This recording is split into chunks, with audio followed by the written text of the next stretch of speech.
Hey, heads up, bitches. Welcome to another episode of Cut the Shit.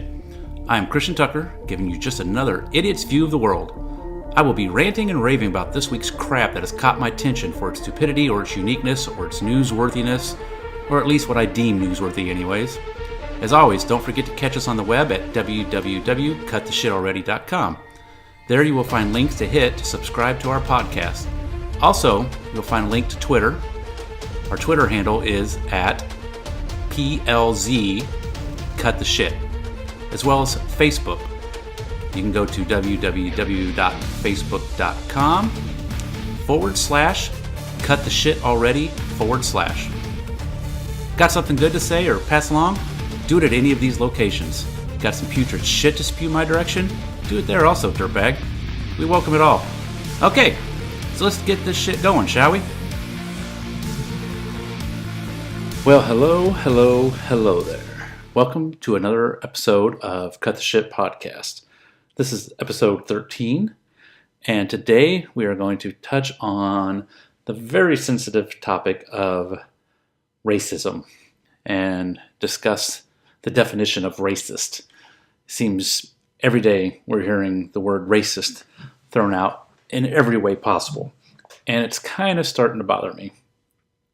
So, am I aware that even touching on this subject can bring great scrutiny and a lot of yelling, screaming, and hatred my way? Yes, I realize that. I don't want that to happen. Do I realize that people might call me racist for bringing up the subject of racism? Yes, I'm aware of that too. Do I want that? No, I don't want that. I don't want to deal with all that bullshit. But at the same time, I feel like some of this stuff needs to be said. Some of this stuff needs to be asked. So I'm the idiot that's going to attempt to do it. Hopefully, I piss off very few of you along the way. Hopefully, I offend very few of you along the way. But we'll find out. So, let's begin, shall we? I realize looking to my right that I don't have my can of Monster with me. So I'm definitely going to have to take a break at some point to go get that. This is a touchy topic, and it's very polarizing, and people already have their own set-in-stone views, which makes open dialogue hard.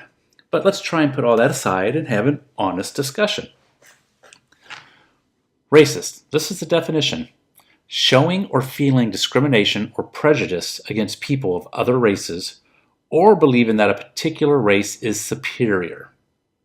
So let that sink in for a moment. So let's start off small. Somebody wears a sombrero on Cinco de Mayo. Racist?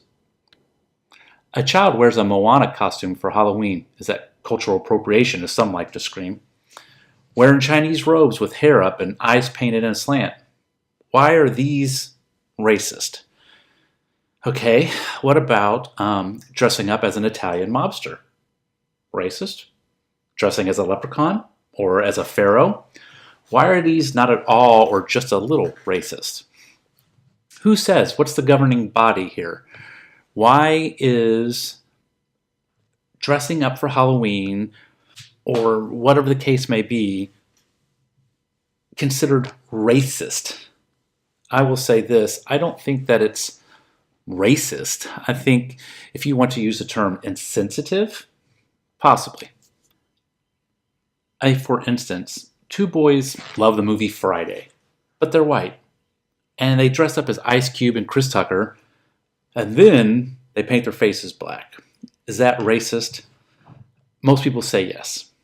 I say no. Again, insensitive? Yes. And I see and I hear why black people do not like it. And they have asked us, the white folks, not to wear it based on its roots in slavery and oppression.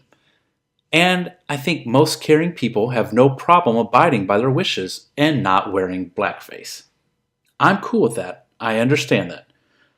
But most of the times when people make the egregious mistake of doing blackface, you don't ask them to stop it, and you don't try to explain your point of view. Instead, you attack and smear and try to ruin someone.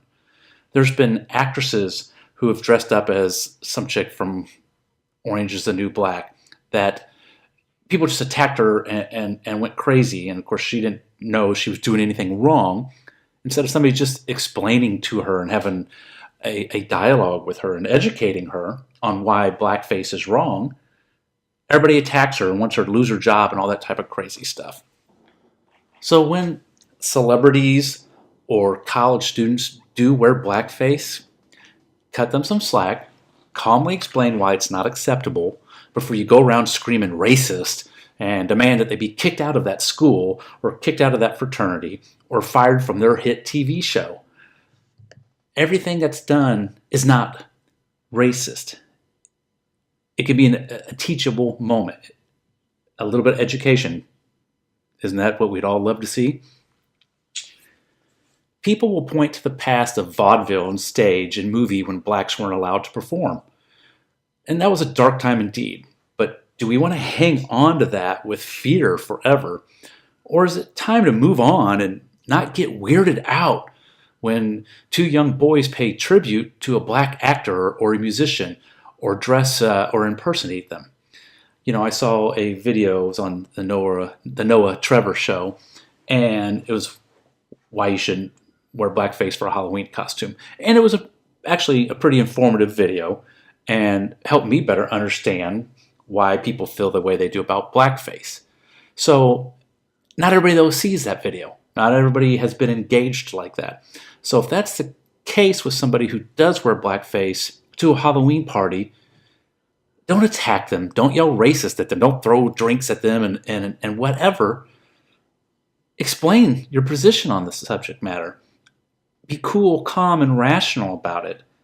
And again, 90% of the people will look at you and be like, oh my gosh, I totally get it now, or I understand, or whatever the case may be.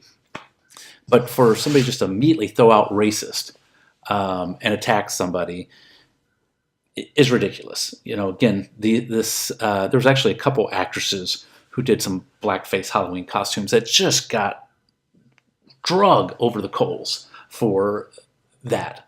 And, you know, in that Noah Trevor piece, they talked about if you want to dress as an iconic black person, let's say Kanye West, then wear the clothes, right?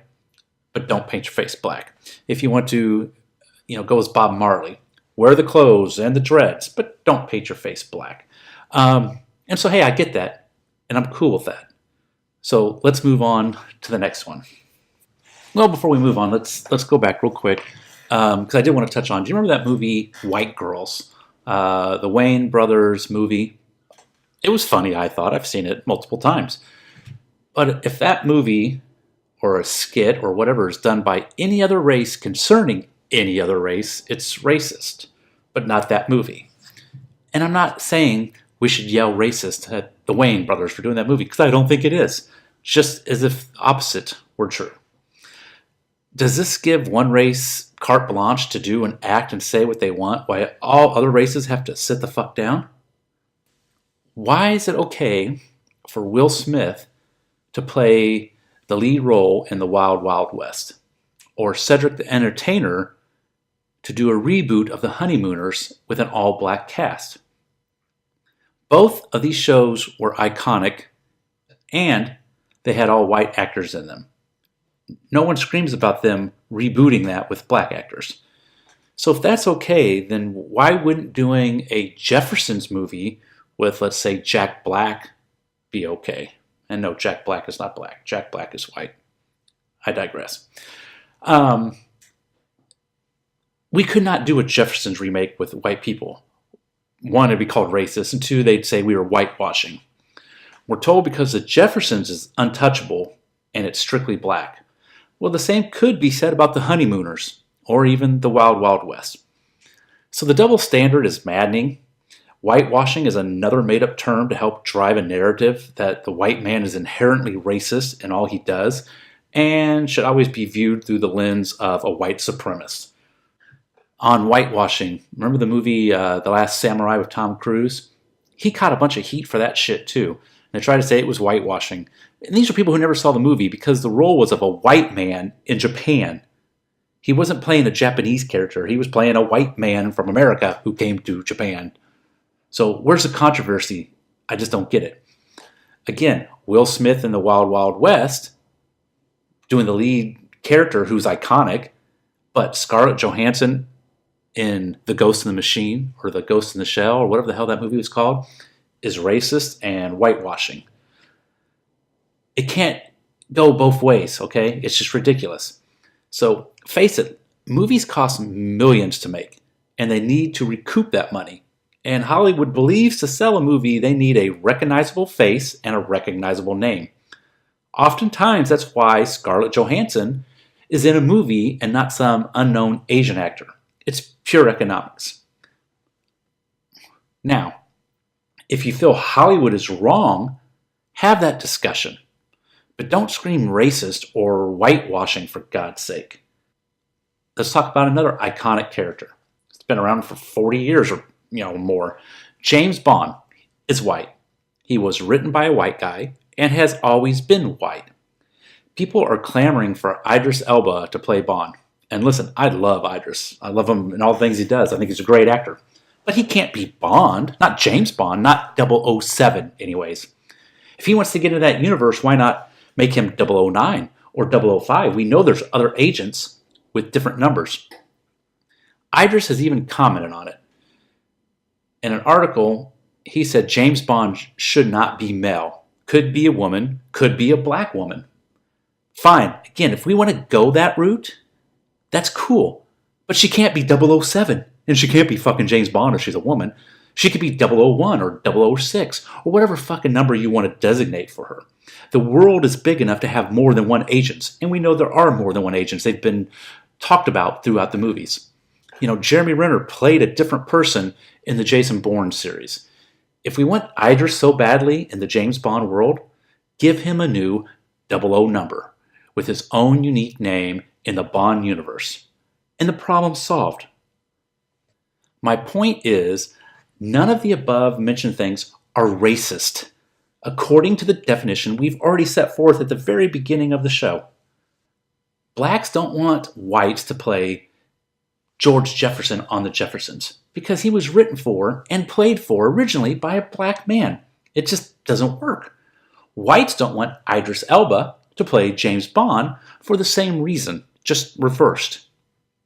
It's not hard to understand when you look at it from both sides of the coin. That is not racist, people. You don't want a white guy to play the Marvel version of Black Panther or an Asian guy to play that. People lose their fucking minds. So, moving along, Chrissy Teigen, I've talked about her before. I can't believe I'm mentioning her again, but apparently she does a lot of things that bring her attention. So anyways, in 2016, she lamented the fact that her salad dressing was called Oriental and claimed it's insensitive and racist. What? Just an FYI, the Orient is the East, traditionally comprising anything that belongs to the Eastern world in relation to Europe. So calm the fuck down.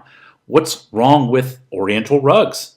Or the classic novel Murder on the Orient Express?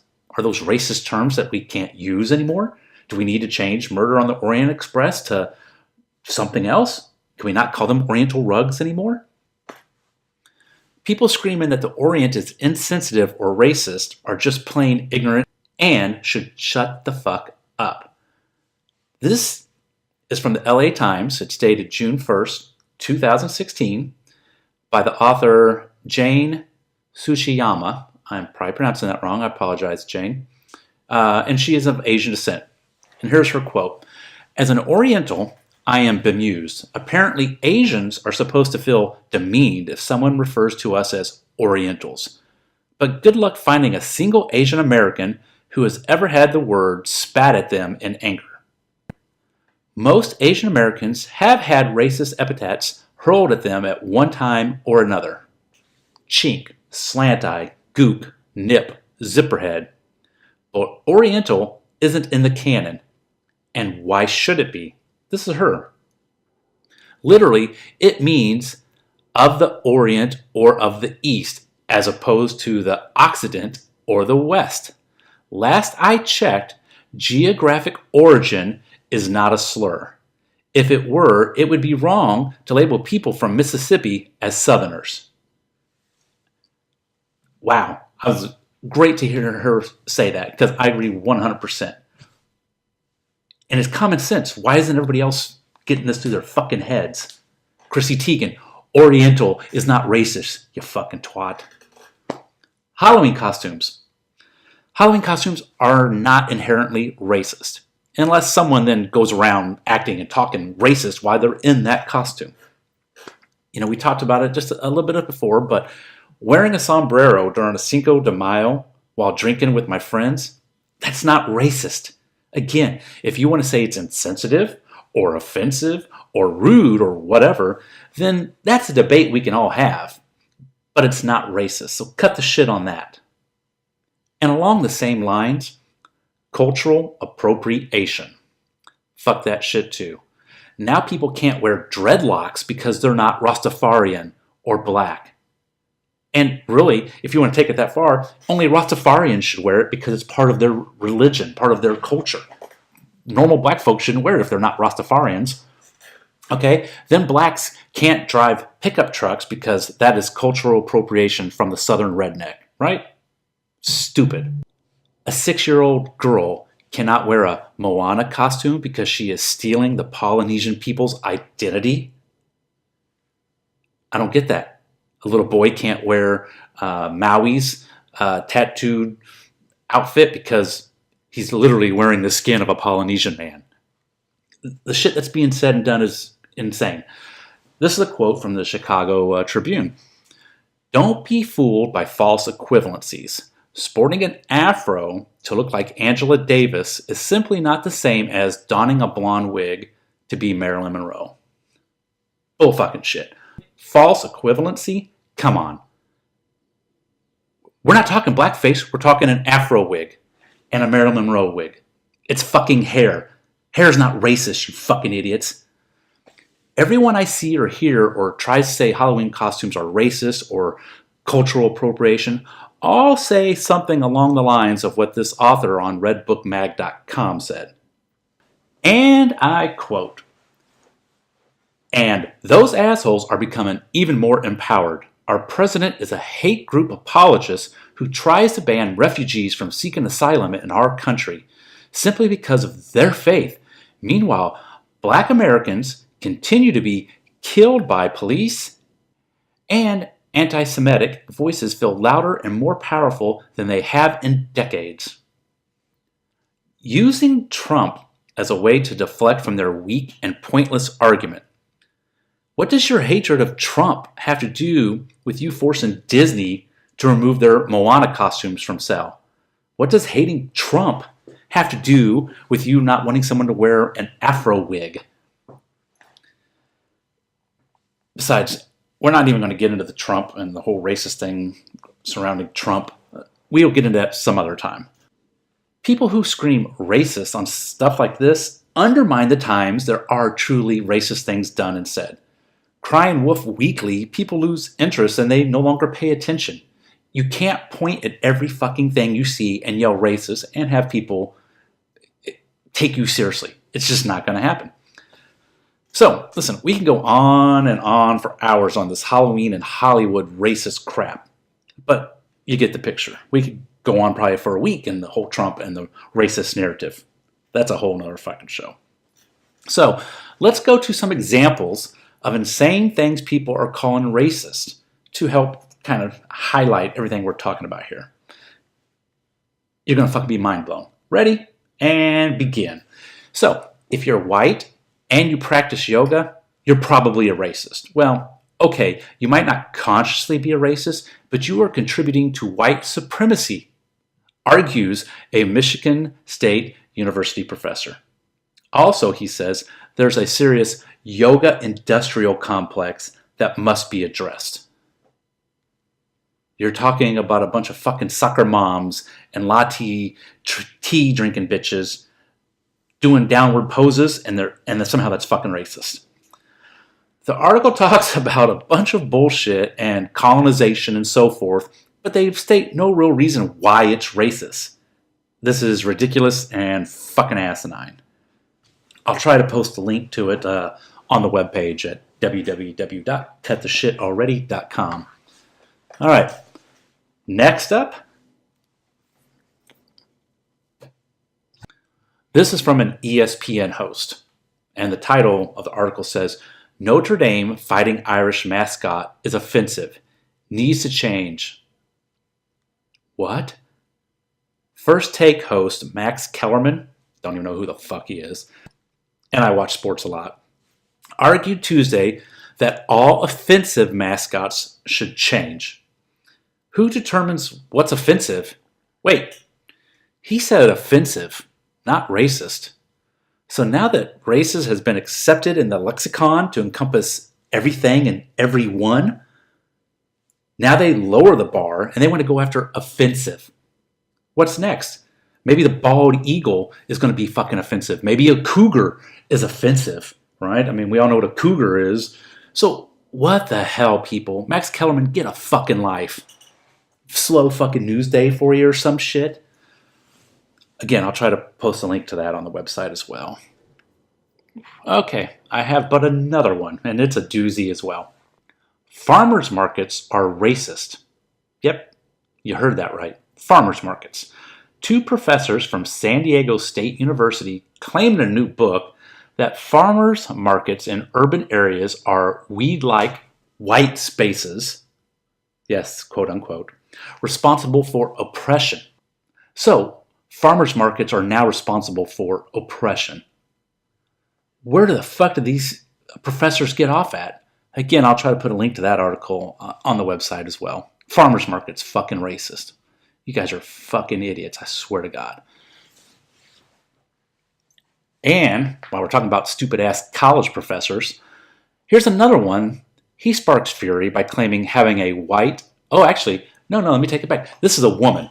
So she sparks fury by claiming having a white nuclear family with children you want the best for is a form of white supremacy. Fuck me. So now, wanting the best for your family is racist, and you're a supremacist if you want the best for your family and you're white. Let's not leave out that part. This professor is calling on white people to disinherit their children and give away their homes when they die. What? And what makes it even more mind-boggling, this is a white woman, okay? And we can get into the whole white guilt bullshit. That's probably a whole nother show as well. I'll try to put a link to this article on the website as well. But this bitch is fucking wackadoo. Basically saying, when you die, you need to give away your home. Don't let your kids inherit it because you're only contributing to white supremacy. I don't even know where to begin on something like that. So you want some more? This one's a doozy as well. So, would you like more? All right, here we go. A math education professor at the University of Illinois argues that white privilege is bolstered by teaching mathematics. I guess that makes him like the Grand Duke then, because he's a math professor teaching mathematics, and he says it's racist. Give up your job. Give up your job. Move on down the road. Do something else, and jackass. Friendship. A black professor in a New York Times op-ed ruled out friendship with white kids to his boys after the Trump election. Another one. The solar eclipse. In an essay for The Atlantic, a university professor argues the eclipse was racist because of its path. He states along its path there lives almost no black people, and so therefore now the universe is racist as well. It makes no sense. There's a sun, there's a moon, there's an eclipse, and it takes place naturally, but somehow the sun, the moon, the stars, and the heavens align themselves to be racist towards black people. It boggles the mind how somebody can even say this bullshit. It's fucking ridiculous. So, moving along. Now, college football is racist. Aaron C. Tarver, assistant professor of philosophy at Oxford College of Emory University. What? Who? Where? Who's ever heard of this fucking place? Moving on. Jeez. He claims because the players are black and the game is violent and it's run by a white coaching staff that college football's racist. Fucking cut the shit. So, according to Clemson University, asking someone to show up on time is now racist. In Clemson University's training material for professors, it indicates that asking someone to show up on time is racist. Instead, the inclusive thing, according to the diversity materials, is to recognize cultural difference that may impact the meetings and adjust accordingly. What cultural differences would keep a black man or a Mexican or an Asian from being to a meeting on time? We discussed in the past about Walmart locking up black beauty supplies and being sued for being racist. Walmart locks up video games. That's not racist. Video games are a property that's stolen a lot, so they lock them up. Again, the topic of racism is so big and with so many alleys to pursue and venture down. This podcast today highlighted just a few and only the surface. Does racism exist? Of course it does, and it probably always will. But with each new generation, we diminish it a little bit more each time. So let's use the word racist where it needs to be used, towards the KKK or overtly in-your-face white supremacist groups. But let's cut the shit and try to tie all white people to that word and paint all white people as racist. We have got to stop calling people racists we disagree with just to shut them down or marginalize them or their position or their stance on something because we disagree with it. Would you like an example? Great. Wanting border control is not racist. It does not mean someone hates Mexicans. That is the worst argument and is intellectually weak. Wanting stricter control on legal immigration is not racist. We are a country of immigrants, always have been and always will be. But we have laws and rules that need to be followed, and enforcing them is not racist. People came here from Ireland and everywhere else in Europe and across the world, and they came through Ellis Island to do it properly and get their citizenship. They didn't think it was racist. So cut the shit and have honest conversations on these subjects for once without name-calling and demagoguery. I'll give you two examples of things I know personally. I know a Filipino man who came here legally. For 5 years, he worked and saved money to bring his wife and kids over. So then why does someone just get to walk across our border with their family? Is it fair to that Filipino man and his family? Should we make it easier to become a citizen and not take 5 years to get your family over here? Sure, and that's a conversation that can be had. But we shouldn't just let people walk across the border easy peasy and get their fucking passport or their visa or whatever. Another example, I met a woman on a dating website. She was Brazilian. We had to communicate using Google Translate. She spoke Portuguese.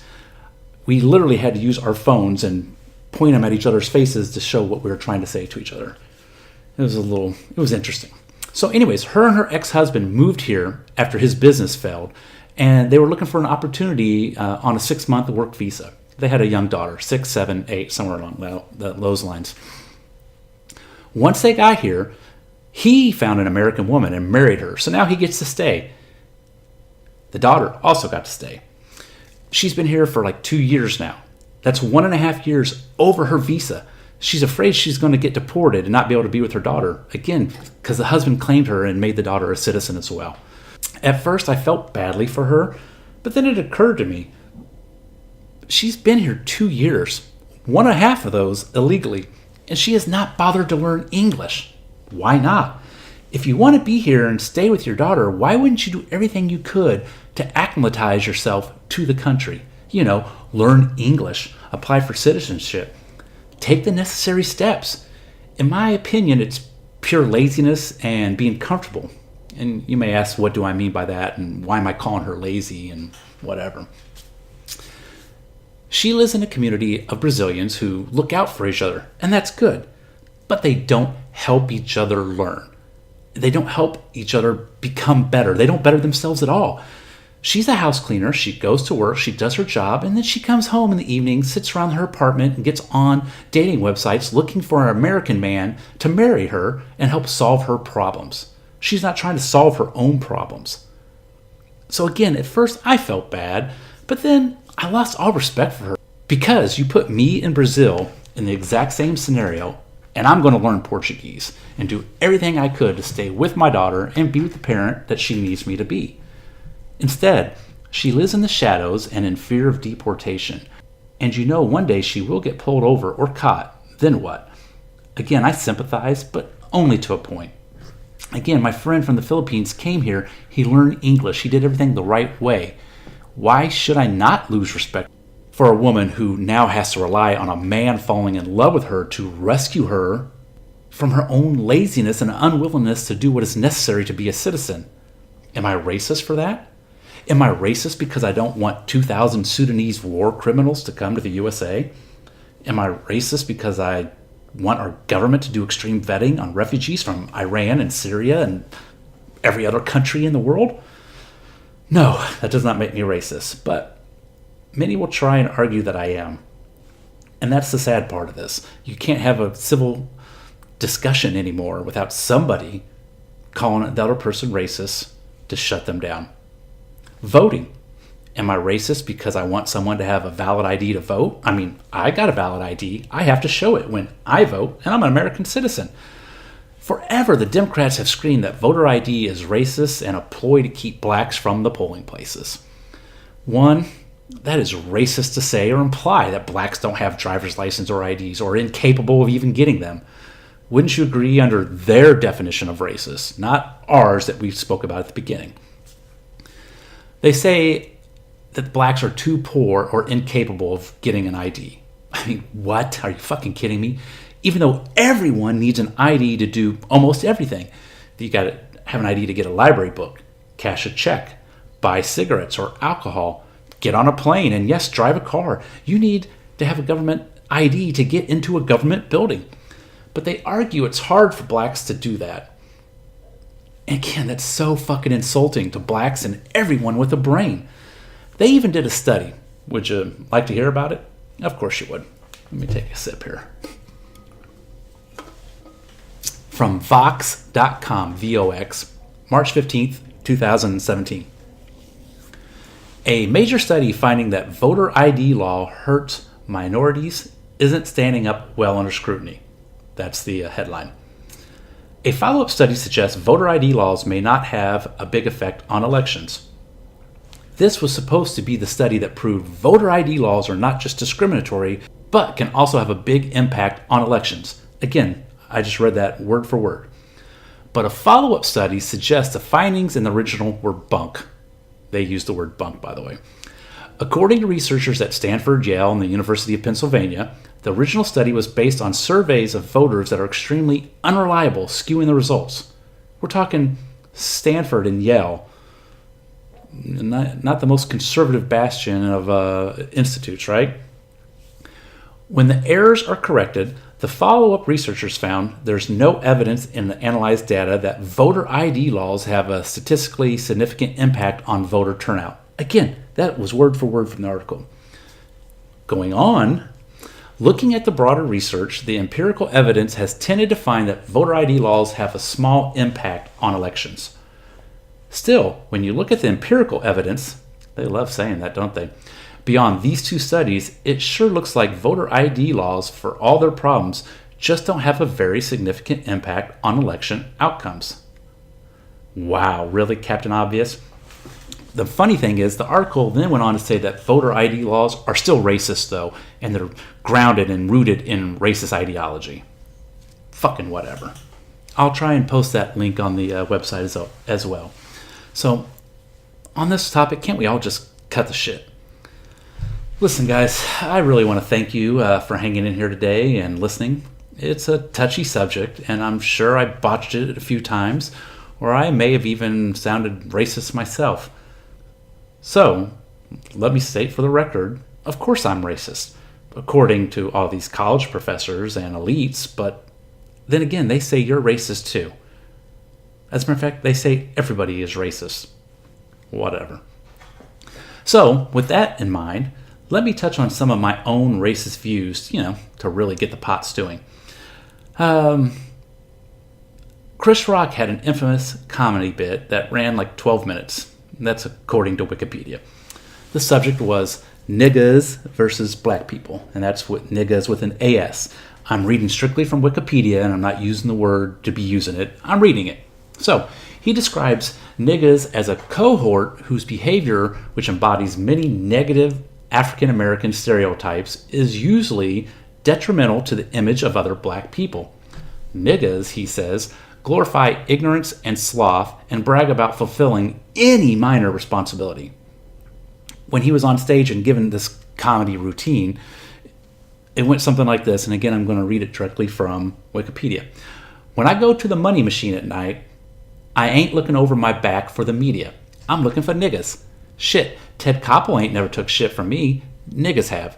So you think I got 3 guns in my house because the media outside? That was Chris Rock's stand-up routine per Wikipedia. Forgive me. So he went on then in a 60 Minutes interview, and he said that he's never done that joke again, ever, and he probably never will. And his reason being was that racists thought they had a license to use the word nigga. So he says he's done with that routine. And therefore, I'm done using that word, especially in this podcast. So with that said, I'll use thug life or gangster instead. I'm not a big fan of the thug life or the gangster walking around all openly aggressive and stuff. Now, before you scream, a white man scared of a strong black man or some shit, I'm also not a fan of a white gangbanger or a Mexican doing the same thing. I do agree there is a difference between a thug gangsta and a black man, a thug gangster and a white man, a thug gangster and a Mexican man. Just as there is a difference between white trash piece of shit and a white man. I will live next to a black man, or a white man, or an Asian man, or a Mexican man. I will eat and drink and socialize with those same men. I don't want to do any of that with pieces of white shit trash or thugs of any color. And really, who does? Honestly now, be honest with yourself. Put your bias and your ideology and all your bullshit aside. Not all poor people are white trash or thugs. So don't equate that shit together either. We are talking about the lowest element of our society, the takers, the thieves, and rapists and criminals in those groups. But that got me to thinking of why maybe some black people distrust whites so much and some whites distrust blacks so much. If a young black man is raised in the ghetto, he is going to have a different perspective of whites than a black man who grew up in a middle or affluent neighborhood. If a poor black neighborhood has a white trash family living there, their only interaction on a daily basis with a white family is these white trash motherfuckers. And if that family is truly white trash and not just poor, then they will have a negative view of whites based on that experience, and they'll extrapolate that out to every white person must be like these white folks.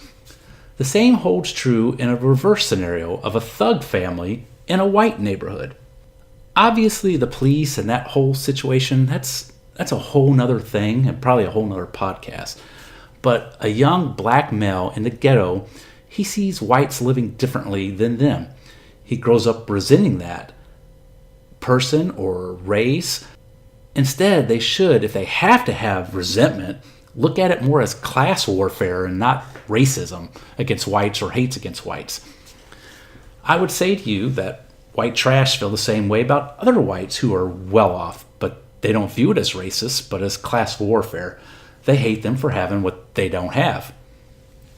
In other words, it's a money thing. It's a poor versus rich thing. Poor blacks and whites have the same enemy, if you will, but one views it as racist and one views it as class warfare. But they're the exact same thing.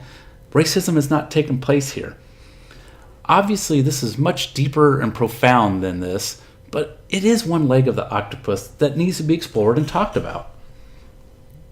Me personally, I despise anyone who preys on others, who robs others, rapes others, kills others, or steals from others. Black, white, or brown.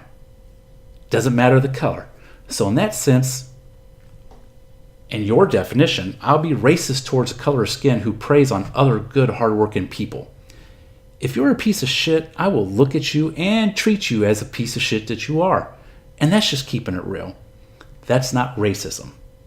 You want to act like a thug or a gangster, regardless of your race, then I and most of society will look at you and treat you differently, and you can call it racism, but we all know what it really is. Don't lie to yourself. You are a predator on other humans, and all whites, blacks, brown, yellow, pink, and green people despise that in any race or any person. I'm sure we can go on all day and night, but we should probably get going. My hope is if you listen to this, you did so with an open mind and ask questions of yourself. Speak to friends over a bonfire or a beer or a cigar and discuss these things, debate them, break them down, and come to understandings in your own mind of what racism is and what people are calling racist. Talk about all the things I discussed. Laugh off some of it as stupid. Give other parts hard, deep thought and discussion. Do it with honesty, respect, and integrity. Listen to others, weigh their words, contemplate them, ask them to do the same with yours. Take off your ideologue glasses, your biases, and all that are bullshit, and just have an open, honest dialogue. It's the only way we could ever really hope to one day overcome racism and get those who yell racist to silence those they disagree with to finally cut the shit. Well, that's the end of episode 13 of Cut the Shit podcast. I do appreciate you guys listening to me rant, and I hope you enjoyed it. Hope you took something from it. And as Ron Burgundy says, stay classy. And until next time, take care.